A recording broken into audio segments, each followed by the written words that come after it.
good, Mistress Fabian. Grant me another request. Anything! Do not desire to see this letter. Belong you to the Lady Olivia, friends? Hi, sir. We are some of her trappings. Do know thee. Well, how dost thou, my good fellow? Truly, sir, the better for my foes and the worse for my friends. Just the contrary. The better for thy friends. No, sir, the worse. How can that be? Marry, sir, they praise me and make an ass of me. Now my foes tell me plainly, I am an ass. So that by my foes, I profit in the knowledge of myself. And by my friends, I am abused. Why, this is excellent. By my troth, sir, no. Though it please you to be one of my friends. You will not be the worse for me. Here is gold. But that it would be double dealing, I would you could make it another. You can fool no more money out of me at this throw. But if you will tell your lady that I'm here to speak with her and bring her along with you, it may entreat my bounty further. Marry, sir, lullaby to your bounty till I come again. Here comes the one, sir, that did rescue me. That face of hers. I do remember well, yet when I saw it last, it was besmeared as black as Vulcan in the smoke of war. Orsino, this is that Antonia that took the phoenix and her freight from Candy, and this is she that did the tiger board, where your young nephew Titus lost his leg. Here in the streets, desperate of shame or state, in private rabble, did I apprehend her. She did me kindness, sir, drew on my side, but in conclusion put strange speech upon me. I know not 'twas but distraction. Notable pirate, thou saltwater thief! What foolish boldness brought thee to their mercies, who now, in terms so bloody and so dear, hast made thine enemies? Orsino, noble sir, be pleased that I shake these names you give me off. Antonia never yet was thief or pirate, but that most ingrateful boy by your side from the rude seas, enraged and foamy mouth, did I redeem. A wreck past hope he was. His life I gave him and did thereto add my love without retention or restraint. Drew to defend him when he was beset, and where being apprehended, his false cunning, not meaning to partake with me in danger, taught him to face me out of his acquaintance, drew a 20 years, removed thing, while one would wink. Denied me my own purse, which I had offered to use not half hour before. How can this be? When came he to this town? Today. And for 3 months before, no interim, both day and night did we keep company. Madness, 3 months this youth hath attended upon me. But more of that anon. Take her aside.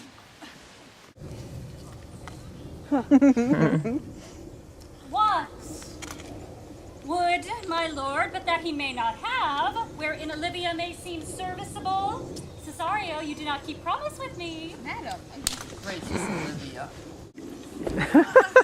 What do you say, Cesario? Good, my lord. My lord would speak, my duty urges me.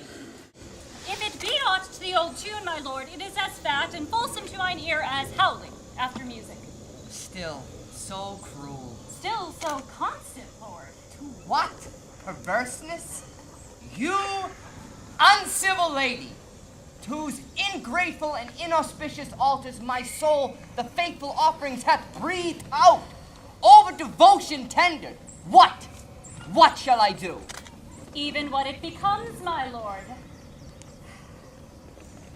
Since you to non-regardance cast my faith, and that I partly know the instrument that screws me from my true place in your favor, live you, the marble-breasted tyrant still. But this, your minion, whom I know you love and whom I thought I tender dearly, him I will tear out of that cruel eye, where he sits, crowned in his master's spite. Where goes Cesario? After him I love, more than I love these eyes, more than my life, more by all moors than e'er I shall love wife. Me? Detested? How I am beguiled! Who does beguile you? Who does do you wrong? Hast thou forgot thyself? Is it so long?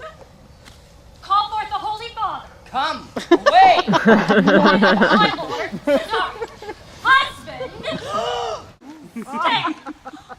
Husband?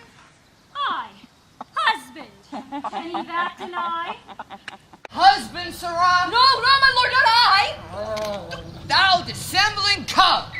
What wilt thou be when time has so grizzled on thy case? Or will not else thy craft so quickly grow that thine own trip shall be thine overthrow? Farewell, and take her with you. But direct thy feet with thou and I henceforth shall never meet. My lord, I do protest! Do not swear.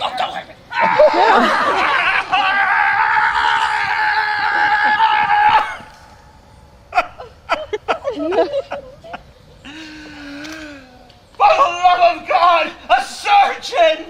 Send one presently to Sir Toby. Well, what has happened? He has broken my head across. And has given Sir Toby a bloody coxcomb. For the love of God, your help. Who has done this, Sir Andrew? The Count's gentleman, one Cesario. We took him for a coward, but he is the very devil incarnate.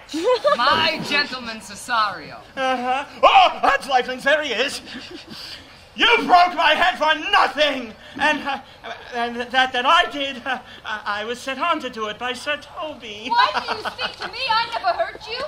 You drew your sword upon me without cause, but I spoke you fair and hurt you not. If a bloody coxcomb be a hurt, you have hurt me. I think you said nothing by a bloody coxcomb.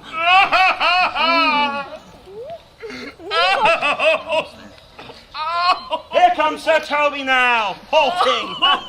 You shall hear more, but if he had not been in drink, he would have tickled you other gates, and he did. No. How now? Gentlemen, how is it with you? That someone has heard me! And that's the end of it. Sot, did see Dick Surgeon Sot? Oh, he's already drunk. An hour agone. Yeah. His eyes set at 8 in the morning. I hate a drunken rogue. Away with him. Now, who hath made this havoc with thou? I help you, Sir Toby, for we shall be dressed together. Will you help me? An ass head, and a coxcomb, and a knave. A thin-faced knave. A goal!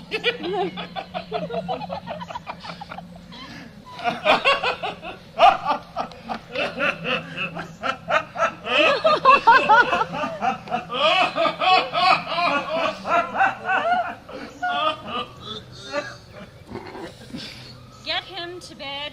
Let his hurt be looked to.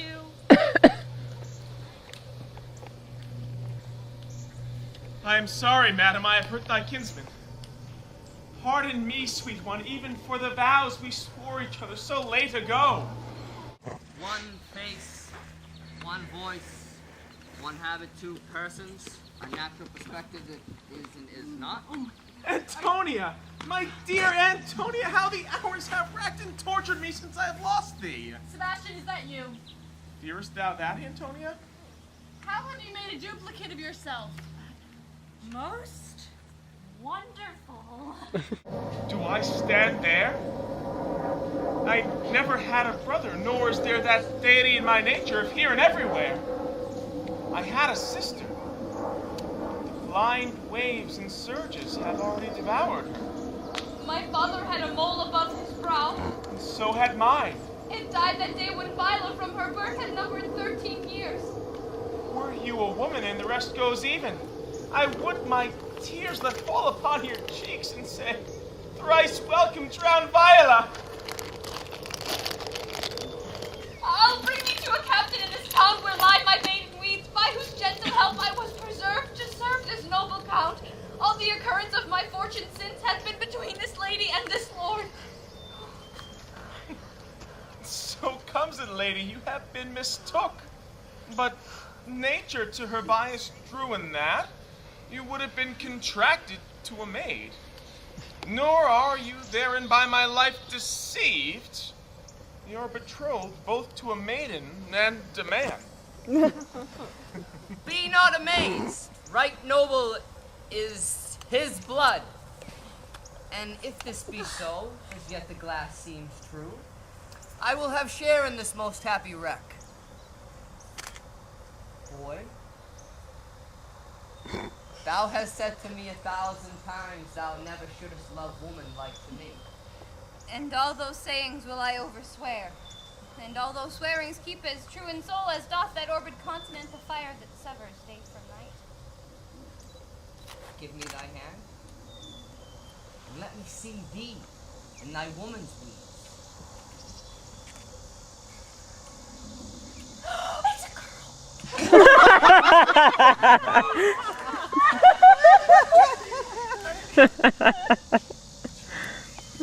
Fetch Malvolio hither. How does he, sir?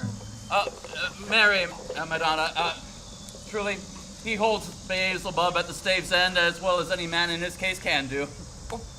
Has here writ a letter to you. I should have delivered it this morning, but as a madman's epistles are no gospel, so it skills not much when they are delivered. Open it and read it. Look then, to be well edified, when the fool delivers the madman. By the Lord, madam!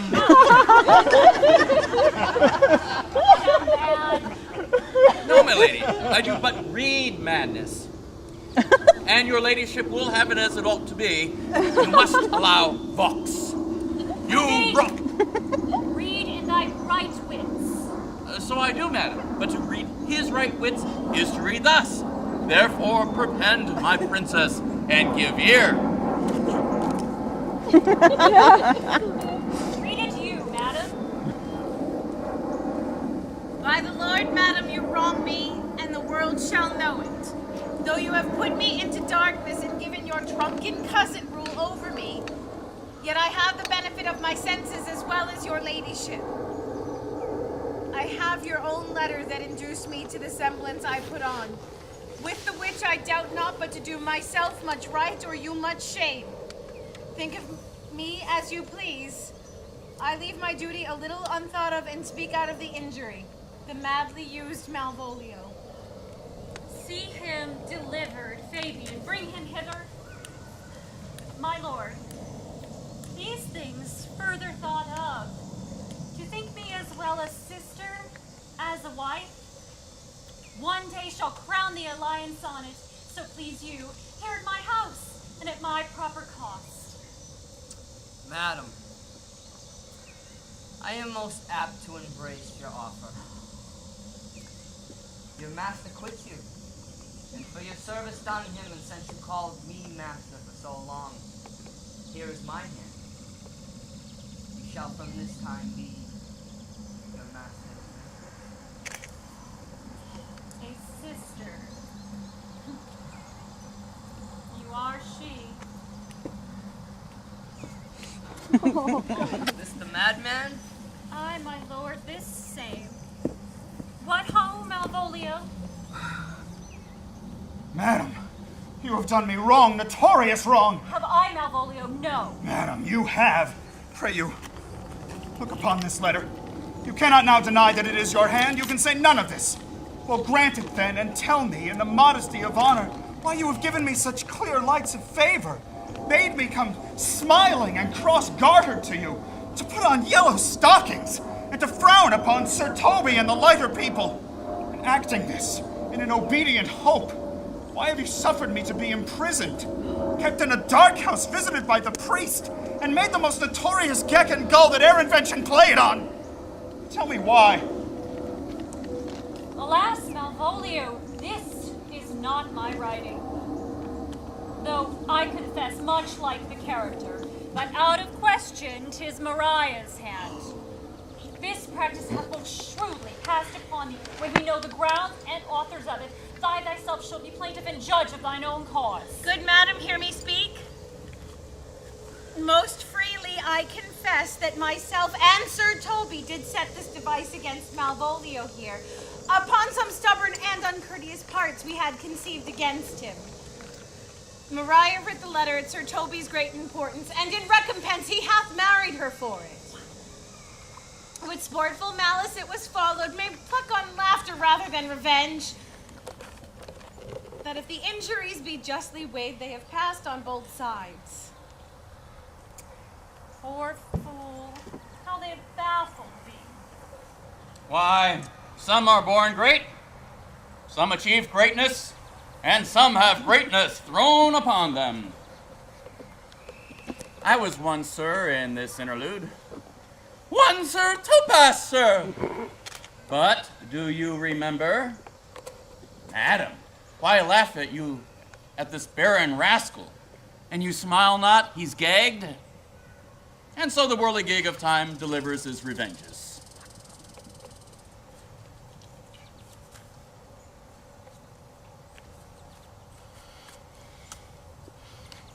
I'll be revenged on the whole pack of you!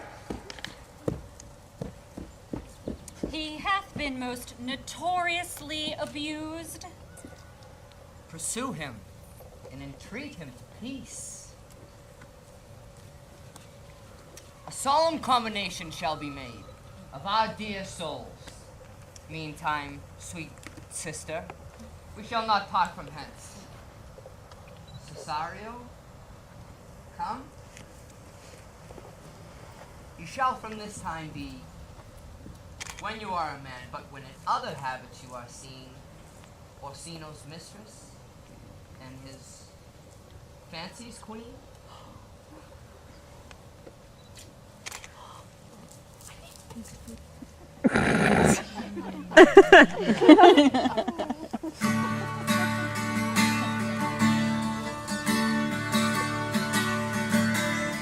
When that I was in a tiny little boy with hey-ho, the wind and the rain, a foolish thing was but a toy, for the rain it rained every day.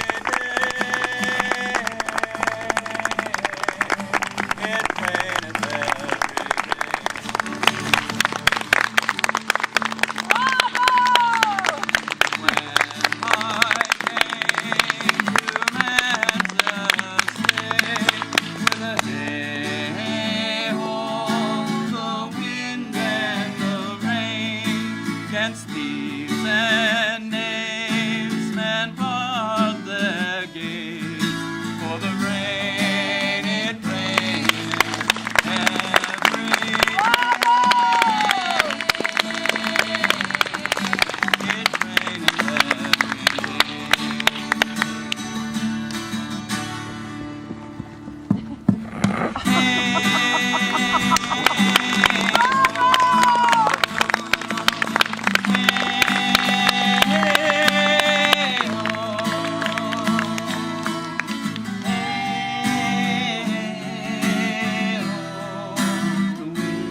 And will strive to please you every day, to please you every day.